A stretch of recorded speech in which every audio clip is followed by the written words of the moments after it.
తమరి ఆజ్ఞానుసారం మేము చంద్రసేనుని బందీని చేసి పట్టుకొచ్చాము. చూడండి, మన శత్రువు చంద్రసేనుణ్ణి బందీగా చేసేశారు. ఓ పరమేశ, ఓ శివశంకర, మా రాజుగారు తమకు పరమ భక్తులే కదా, ఆయన్ను రక్షించు, ఆయనను రక్షించు. ఓం నమః శివాయ, ఓం మాకు నమః శత్రువైన శివాయ, చంద్రసేనుణ్ణి ఓం నమః శివాయ. వధించండి. మహారాజా! వద్దు! ఆగండి, మా రాజుగారు చంద్రసేనుణ్ణి వధించబోకండి.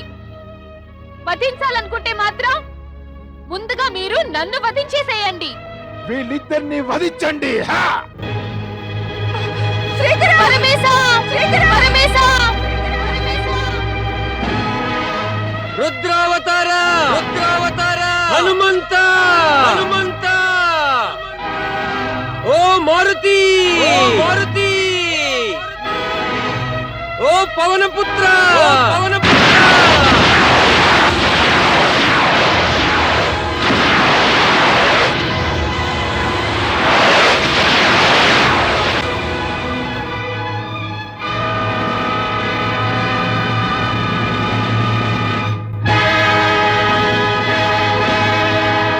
జై శివశంకర, హర హర మహాదేవ.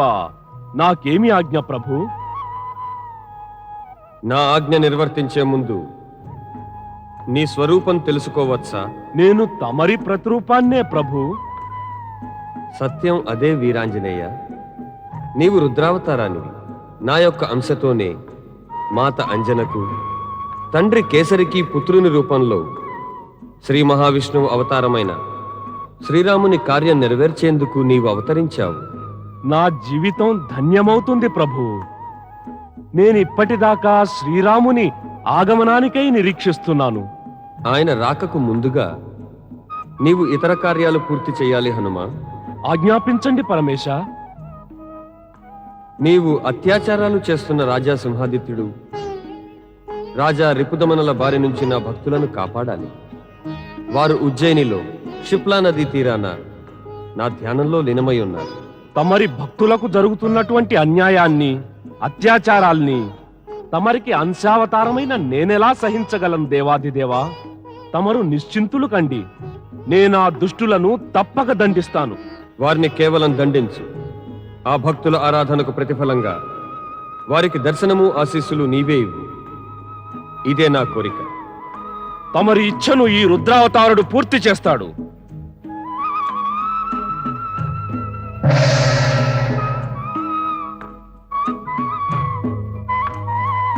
హర హర మహాదేవా.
మీరంతా శివభక్తులన్నమాట.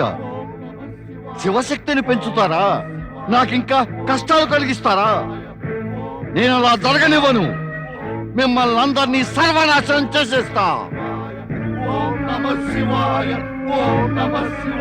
మిమ్మల్ని నాశనం చేస్తాను. ఎవడా పిండి నన్ను? ఎవడు నాకు అడ్డొచ్చింది?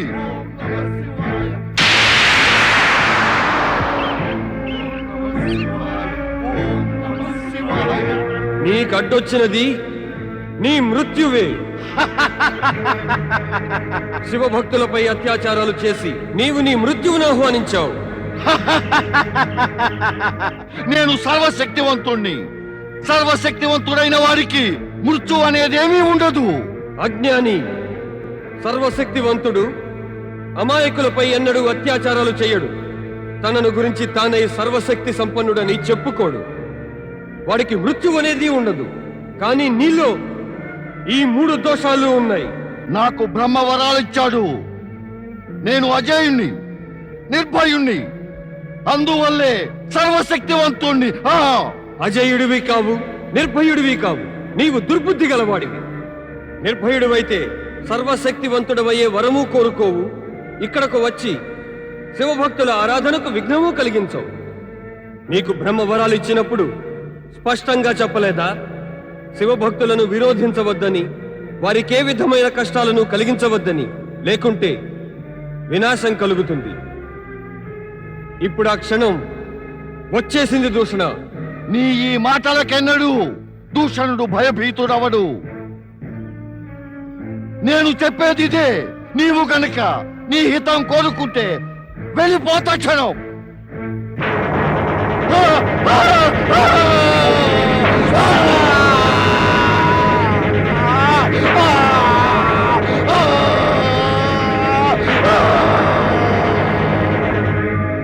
క్షమించండి, క్షమించండి రాజా, క్షమించండి రాజా, క్షమించండి.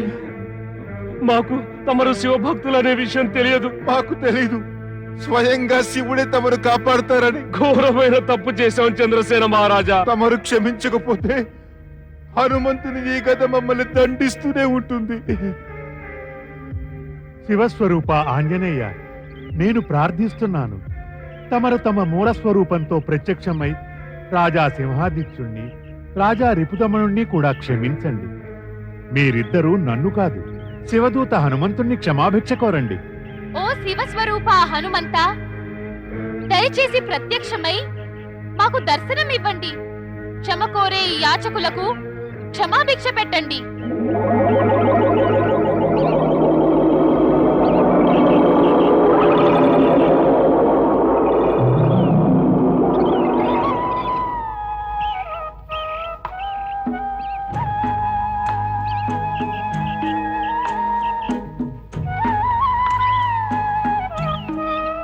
సింహాదిత్య, రిపుదమన, మీకింక ఈ సత్యం తెలిసి వచ్చింది కదా.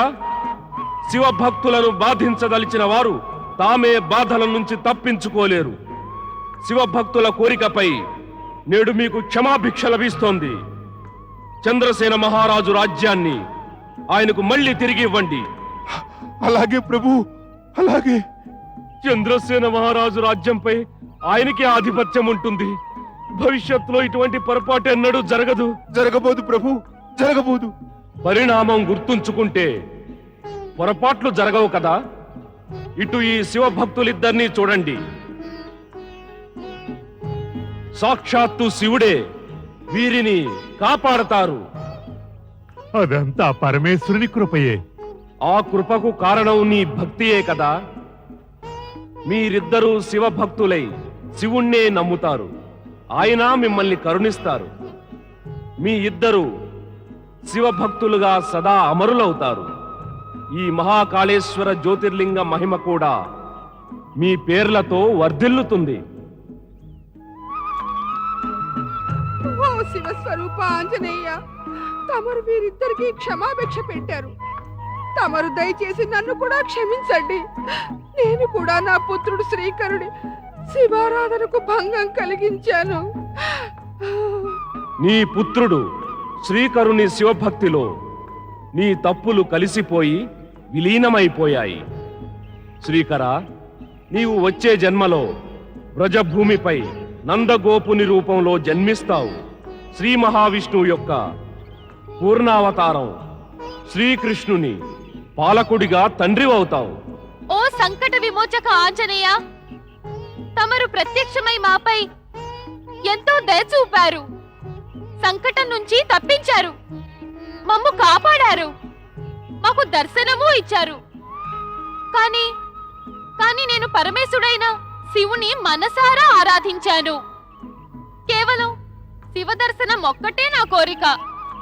దయచేసి దాన్ని మాత్రం నెరవేర్చండి. శివభక్తుడి కోరిక తప్పక నెరవేరుతుంది.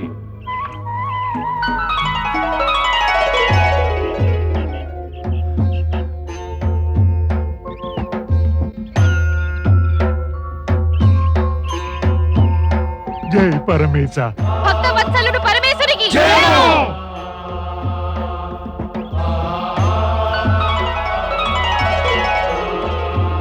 అతులిత బలధామ ఆంజనేయులకి జయము! ఆంజనేయ స్వామికి జయము! కేసరి నందనుడు మహావీరాంజనేయ స్వామికి భక్తవత్సలుడు పరమేశ్వరునికి జయము! భక్తవత్సలుడు పరమేశ్వరునికి జయము! భక్తవత్సలుడు పరమేశ్వరునికి జయము! తమరి దర్శన భాగ్యం పొంది మేము ధన్యులమయ్యాం పరమేశ. తమరు మా పిలుపు విన్నారు, మమ్ము కాపాడారు. అదేవిధంగా మా రాజ్యాన్ని మహారాజుని రక్షించండి పరమేశ. నీ మదిలోని కోరిక నెరవేరుతుంది వేదవ్రత. మమ్ము కట్టేసింది వేదవ్రత. చంద్రసేన మహారాజు అహర్నిశలు మమ్మల్ని స్మరిస్తూ ఉంటాడు. ఆయనను కాపాడే తలంపు ఎన్నడూ మమ్ము వీడదు. అయితే సదా రక్షించే ఏర్పాటు చేయండి పరమేశ. ఈ రాజ్యంలో భూమి ఆకాశము రెండు చోట్ల శివభక్తులను బాధించటానికి దుష్టులు ప్రత్యక్షం అవుతారు. అందువల్ల మా ప్రార్థన ఏమంటే ఈ దుష్ట శక్తుల నుంచి రాజ్యాన్ని, రాజులను, ప్రజలను కాపాడేందుకు తమరు వెలసి ఉండాలి పరమేశ. తథాస్తు. నీ మదిలోని కోరిక నెరవేరుతుంది వేదవ్రత.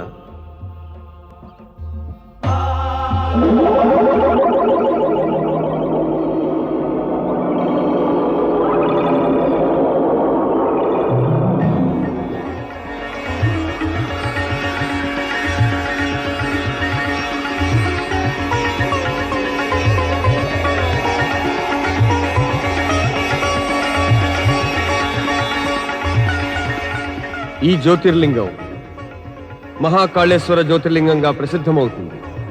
భక్తులు ఎవరైనా శవభస్మంతో ఈ జ్యోతిర్లింగాన్ని పూజిస్తే వారు మృత్యు భయం నుంచి విముక్తులవుతారు.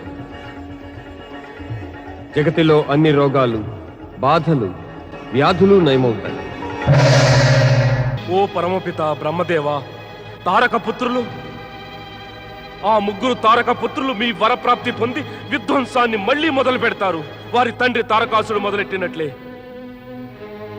ఆ ముగ్గురు తారక పుత్రులు మానవుల, దేవతల అందరి శాంతిని భంగం చేసేస్తారు.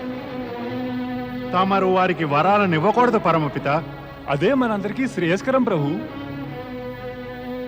నారాయణ నారాయణ, తమరు మౌనం వహించారేం పరమపిత? మౌనం వీడితే నిజం బయటపడుతుంది నారదా. నిజం అప్రియంగా ఉంటుంది కదా. ప్రియమైన అసత్యం కంటే అప్రియమైన నిజం అధిక శ్రేయస్కరం పరమపిత. తమరు అదే చెప్పండి. వినండి దేవతలారా, వరాలు ఇవ్వడం నాకు స్వాభావికం కాదు, ఒక బంధం అది.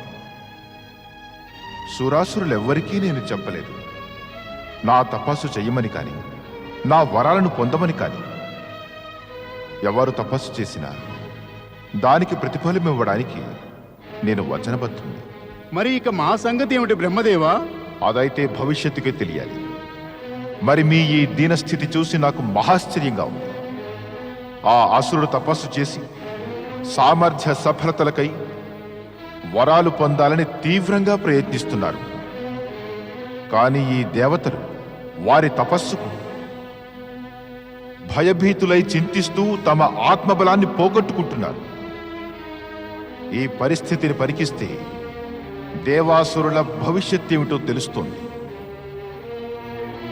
ఓం బ్రహ్మదేవాయ నమః. ఓం బ్రహ్మదేవాయ నమః. ఓం బ్రహ్మదేవాయ నమః. ఓం బ్రహ్మదేవాయ నమః.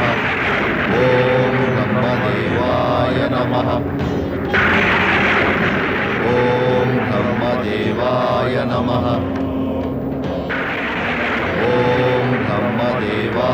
నమః ఓం బ్రహ్మదేవాయ నమః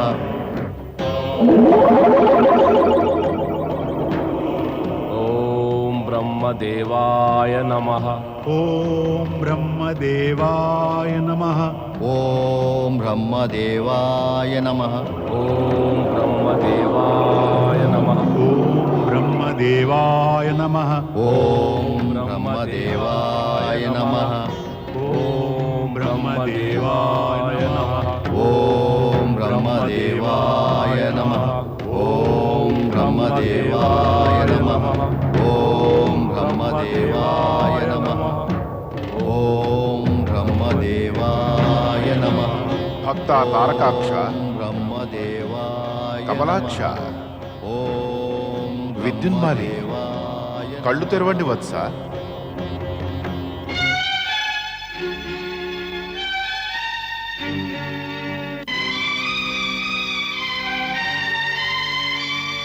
ఓం బ్రహ్మదేవాయ నమః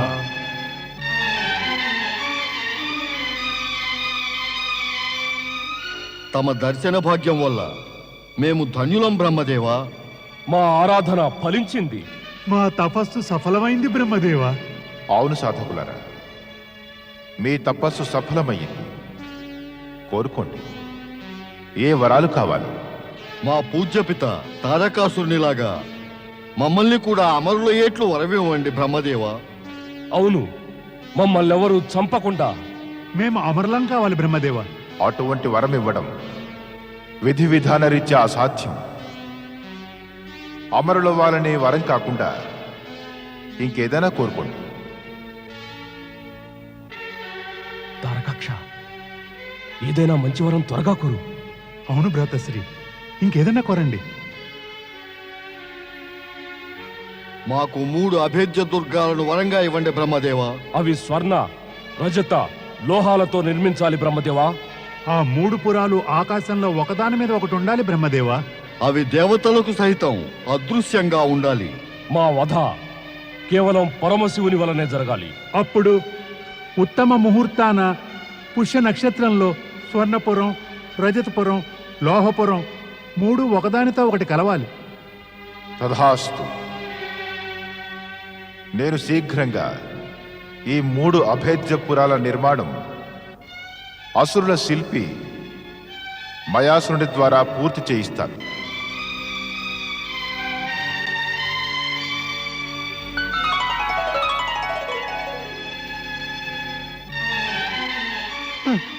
మన కోరిక ఫలించింది భ్రాతశ్రీ. మనం కోరుకున్న వరం లభించింది. 3 పురాలు లభించాయి. స్వర్ణపురం, రజతపురం, లోహపురం.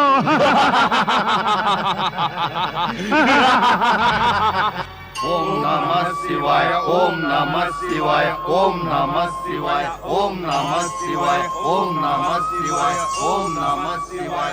నంది, పరమేశ్వరులేరి? మాత, తమకే ఏమీ తెలియకపోతే ఇక నాకేమి తెలుస్తుంది? ఏమిటి, తమరకు కూడా చెప్పలేదా? తమ మనసులోని మాట ఎప్పుడైనా ఎవరితోనైనా చెప్పి వెళ్ళారా? బహుశా ఒకవేళ ఎవరైనా భక్తుని పిలుపు విని పరుగెత్తుకుని వెళ్ళారేమో. పతి పరమేశ్వరాయ నమో నమః. విష్ణుప్రియ దేవీ మాతా మహాలక్ష్మికి జయము. విష్ణుప్రియ దేవీ మాతా మహాలక్ష్మికి జయము. దేవి లక్ష్మి, తమరు ఇక్కడ? ఏ ఇందులో ఇంత ఆశ్చర్యపడేందుకు కారణమేముంది? నేనిక్కడకు రాకూడదా? ఎందుకు రాకూడదు? తప్పక రాగలరు, కనుకనే వచ్చారు. రండి, మీకు మా స్వాగతం. ఇప్పుడు చెప్పండి, ఈవేళ కైలాసానికి ఎలా వచ్చారు? గత కొన్ని దినాలుగా శివశంకరుడు మరి శక్తి స్వరూపిణి అయిన పార్వతుల దర్శనాకాంక్ష మనసులో పదే పదే కలిగింది. అందుకే వచ్చేసాను. అయితే శ్రీ మహావిష్ణువు సమాచారం ఏమిటి? వారు ఎల్లవేళలా యోగమాయా సమాధిలో లీనమై ఉంటారు. నాతో మాట్లాడడానికే సమయం దొరకదు. శివశంకరులేరి? సమాధి స్థలం ఖాళీగా ఉంది. ఏమిటో చెప్పకుండా ఎక్కడికి వెళ్ళారు? రండి. దేవి సరస్వతి, వీణాపాణి మహాదేవి సరస్వతీ మాతకు, వీణాపాణి మహాదేవి సరస్వతీ మాతకు. రండి దేవి సరస్వతి, తమరికి స్వాగతం. ఎంత శుభ సమయం! ఒకరు దర్శనానికని వస్తే ఇద్దరిదయ్యింది. అవును దేవి సరస్వతి, లక్ష్మీదేవికి మా శివపార్వతులు ఇద్దరి దర్శనాకాంక్ష ఇక్కడకు తీసుకుని ఇలా వచ్చింది. ఇప్పుడు మీరు చెప్పండి, మిమ్మల్ని ఎలాంటి ఆకర్షణ ఇక్కడికి లాక్కుని వచ్చింది? ఆకర్షణ కాదు, వికర్షణ అనండి. మీకిద్దరికీ తెలిసిందే కదా, బ్రహ్మదేవులు 3 తారకపుత్రులకు 3 అభేద్య దుర్గాలను ప్రసాదించి అసురుల శక్తి పెరిగే అవకాశం పెంపొందించారని. అయితే చింత ఎందుకు? బ్రహ్మదేవులు అసురుల యందు సదా కృపాళులే కదా. వారి కృప వల్ల అసురులు కూడా సదా అనుచిత లాభాన్ని పొందారు. ఇప్పుడు వాళ్ళ శక్తిని కూడా తీసుకుని స్వర్గం మీద పునరాక్రమణం చేసి ముల్లోకాల్లోనూ అత్యాచారాల దురాచారాల అంధకారం ప్రసారిస్తూ ఉంటారు. అదే భయం. అందువల్లనే నేను పరమేశ్వరుని వద్దకు వచ్చాను. ఏదైనా ఉపాయం చెప్తారేమోనని. అయితే మరి మీరు పరమేశ్వరుని వద్దకు ఉపాయానికే వచ్చారన్నమాట, మమ్మల్ని కలుసుకోవాలని కాదు. మమ్మల్ని కలుసుకోవాలనే వాంఛ కలగదా మీ మనసులో? ఎందుకు కలగదు? ఎంతగానో కలుగుతుంది. అసురుల తపో నినాదాలు, దేవతల ఆక్రందనలతో బ్రహ్మలోకం గింగిరిస్తూ ఉంది. బ్రహ్మదేవులతో పాటు అవన్నీ నేను కూడా విని సహించవలసి వస్తోంది. చాలు చాలు, అక్కడి నుంచి పారిపోవాలని ఉంటుంది. కానీ నా శక్యం కాదు. ఎందుకు శక్యం కాదు? బ్రహ్మదేవులు పట్టుకుని కూర్చోపెడతారా? జ్ఞానం విద్య ప్రసాదించాల్సిన నా బాధ్యత నన్ను పట్టుకుని ఆపుతోంది. బ్రహ్మదేవులు నేడు మౌనధారణ చేసి ధ్యానమగ్నులయ్యారు. అందువల్ల నేను ఇటుచ్చేశాను. ధ్యానమగ్నులై మరి పరమేశ్వరులు కూడా ఉంటారే. మరి నేను వారితో ఏదైనా చర్చించాలనుకుంటే ప్రతి క్షణం ఎదురు చూడాల్సిందే. మరి నా దశ మీరిద్దరిదిలాగే ఉంది. శ్రీ మహావిష్ణువు యోగనిద్రలో పడితే తొందరగా లేవరు. అంటే మన 3 భర్తలు విచిత్రమైన అనన్యులు. వీరి విచిత్రం కూడా విచిత్రమైనదే. సమాధానం కోరుతూ ఏదైనా ప్రశ్న వేస్తే దాటించి వేస్తారు, మందహాసం చేసి వదిలేస్తారు అంటారు. దేవి, ఇప్పుడింకా సమయం రాలేదు, సమాధానం కోసం నీవు వేచి ఉండాలి అని. ఇక ఇంతలో ప్రవేశిస్తాడు నారదుడు, నారాయణ నారాయణ అంటూ. ఇంకా అంటాడు, పరమేశ, ముల్లోకాల్లోనూ తమరి లీలయే వ్యాప్తించి ఉంది. ధరిత్రిలోని ఒక్కొక్క రేణువు తమ నామస్మరణయే చేస్తోంది. ప్రభు, తమరి లీలలు అపారమైనవి. దేవి సరస్వతి, మీరు మీ యొక్క ప్రతిభను ప్రదర్శించనే లేదే? తప్పక చేసేదాన్ని. విద్యా జ్ఞాన ప్రసారాల బాధ్యత నా నెత్తి మీద లేకపోయినట్లయితే. ఇక ఇప్పుడైతే బ్రహ్మదేవులు తారకపుత్రులకు వరాన్నిచ్చి నన్ను చింతలో పడేశారు. దేవతలు ఏమవుతారు? దేవి సరస్వతి, తమరు జ్ఞానదేవతలై ఉండి కూడా ఆ వరం రహస్యం ఇంకా అర్థం చేసుకోలేదు. మీరు దేవతల కోసం చింతించకండి. వారు పూర్తిగా సురక్షితులై ఉన్నారు, ఉంటారు కూడా.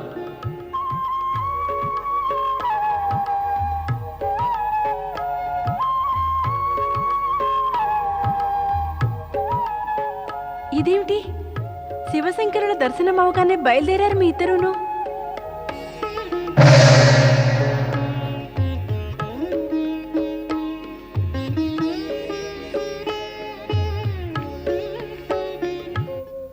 బ్రహ్మదేవుని వరానుసారంగా తారకాసురుని 3 పుత్రులకు వారి మనోవాంఛిత ఫలం ప్రాప్తించింది. శిల్పకారుడైన మయాసురుడు ఆ 3 తారకపుత్రులకు 3 అభేద్య దుర్గాలను నిర్మించాడు. స్వర్ణపురం, రజతపురం, లోహపురం అనే 3 దుర్గాలు ఆకాశంలో ఒకదానిపై ఒకటి నిలిచి ఉన్నాయి. అవి దేవతలకు అదృశ్యం కూడా. శిల్పకారుడు మయాసురుడు తారకాపుత్రులకు త్రిపురను చూపించేందుకు ఆకాశ మార్గాన ప్రయాణం అవుతాడు.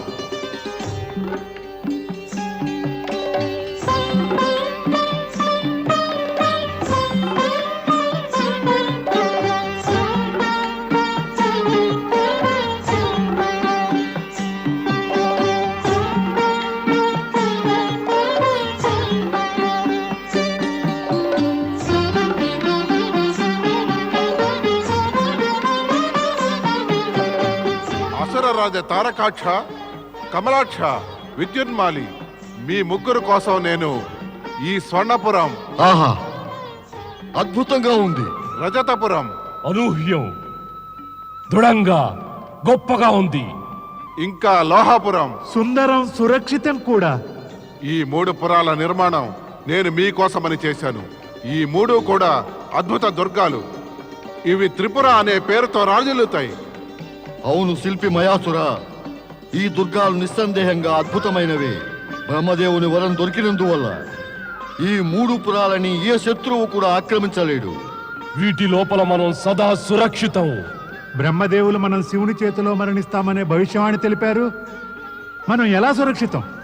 మన బుద్ధిని ఉపయోగించి మనం శివుని ఆరాధన ఆరంభించాల్సి ఉంటుంది. ఎందుకు? శివారాధన మనం ఎందుకు చేయాలి? అలా చేస్తే శివుని మనసులో మన యందు శత్రుభావం ఎప్పటికీ కలగనే కలగదు. కలిగినా గాని శివుడు మనకేమీ హాని చేయగలడు. మనం ఇక్కడ త్రిపురలో సురక్షితంగా ఉంటాము. మన కోసం ఇక్కడి దాకా ఏ శత్రువు రానే రాలేడు. మతి పోయినట్లుంది మీ ఇద్దరికీను. ఇప్పుడే అన్నారు కదా, శివుని చేతిలో మరణిస్తామనే భవిష్యవాణి బ్రహ్మదేవుడు చెప్పారని. అయితే మనం ఎలా సురక్షితం? ఇప్పుడే మీరన్న మాటను మీరే ఖండిస్తున్నారా? ఏమైనా సరే మేము శివారాధన మాత్రం చేయం. అవును, మేము చెయ్యం. నేను మీ ఇద్దరికన్నా పెద్దవాణ్ణి. అందువల్ల మంచి చెడ్డలు నాకెక్కువ తెలుసు. నేను చెప్పినట్లు మీరు చెయ్యవలసిందే. మీ ఇద్దరికి అన్నయ్యగా నేను ఆజ్ఞాపిస్తున్నాను. మీరు కూడా నాతో పాటు శివారాధన చేసి తీరాల్సిందే. జ్యేష్ఠ భ్రాత ఆజ్ఞను ఉల్లంఘించలేము. అవును, మనం ముగ్గురు కలిసి శివారాధన చెయ్యాలి. శివారాధన చేసే ముందు తమ తమ పురాలను తిలకించండి. అసురరాజా, తారకాక్ష, రండి, మిమ్మల్ని ఆ స్వర్ణపురం తీసుకెడతాను.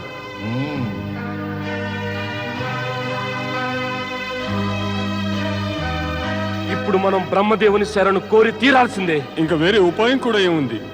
రండి వెళ్దాం.